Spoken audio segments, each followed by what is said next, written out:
Have you ever been treated like an outsider in a place that's supposed to feel like home? This is the story of Sofia Vergara, a 30s woman who just wanted peace by her lakefront property. But instead, she found herself clashing with an HOA Karen who called the cops on her, not knowing the shocking truth about who Sofia really was. Stay with me, because the ending? You won't forget it. Sofia had finally achieved her dream. After years of hard work, she bought a beautiful lakefront home. The air was crisp, mornings were quiet, and the reflection of the sunrise across the water reminded her of freedom. But moving in also meant facing something else. The infamous neighborhood HOA, a group known for being controlling and judgmental. One sunny afternoon, the HOA ladies were gathering by the dock.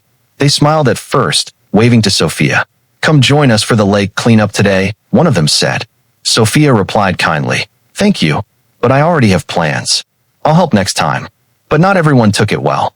Karen, the loudest, most controlling of them all, stepped forward.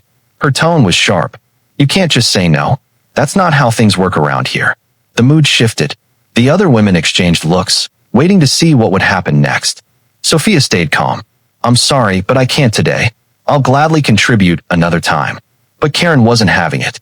She raised her voice, enough for neighbors to peek out from porches. This is exactly what ruins communities. People like you who don't care. And then, she did the unthinkable. Karen pulled out her phone, dialed the police, and declared, "She refuses to follow HOA rules. She doesn't belong here." Gasps echoed from the crowd. Sofia sat in stunned silence. Minutes later, a patrol car pulled up. Karen waved them down proudly, convinced she had won. The officer stepped out and asked, "Ma'am, who owns this property?" Karen pointed at Sofia, smirking. "She's a renter. She thinks she doesn't have to follow the rules." But then, Sofia quietly reached into her bag. Sofia handed the officer her documents. And in that moment, everything shifted. The officer's eyebrows lifted. The papers were clear. Sofia wasn't a renter. She wasn't a guest. She was the landlord. The very houses Karen and her friends lived in, Sofia owned them. The officer turned to Karen. "Ma'am, it looks like she's the property owner here. She's not breaking any law." Karen's jaw dropped. The smug grin vanished. The crowd whispered in disbelief. Sofia stood, not angry, but firm. Looking straight at Karen, she said, "You didn't ask who I was. You didn't try to know me. Instead, you judged me and tried to humiliate me." Karen stuttered, I was just protecting the rules." Sofia cut her off gently. "Rules don't matter if they're used as weapons. Respect isn't built through control. It's built through kindness."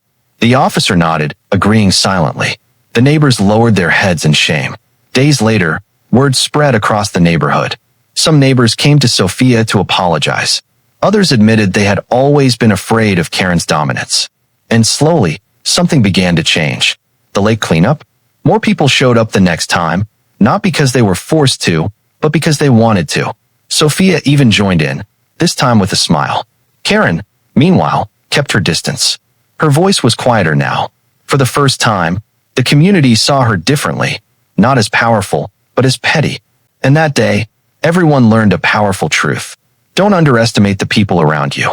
The person you dismiss, the one you belittle, may hold more strength, more power, and more dignity than you'll ever know. Respect will always outshine control, and kindness, it will always echo louder than hate. So, what would you have done if you were in Sofia's place? Tell us in the comments. I'd love to hear your thoughts. And if stories like this inspire you, remind you of life's deeper lessons, then don't forget. Backhand index pointing right, subscribe to our Snoir community YouTube channel for more powerful, emotional stories that touch the heart and open the mind. Because in our community, every story matters.